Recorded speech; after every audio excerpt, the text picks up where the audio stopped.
সুন্দরভাবে বলটিকে কন্ট্রোলে নিতে চেয়েছিলেন কিন্তু শেষমেশ পারেননি।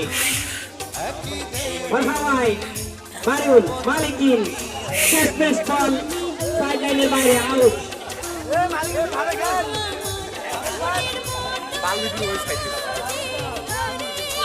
কর্নার কিক নিবেন, দেখা যায় না কায়রে sir Ibrahim sir corner kick নেবেন, দাঁড়িয়েছেন উদ্দেশ্য কাকে দিলেন, সেখান থেকে ক্লিয়ার করলেন রিজিকুল। আবারও বারিউলের পায়ে লেগে বল সাইড লাইনের বাইরে। কর্নার কিক, 1-0 গোলে এগিয়ে টিম টাইগার্স।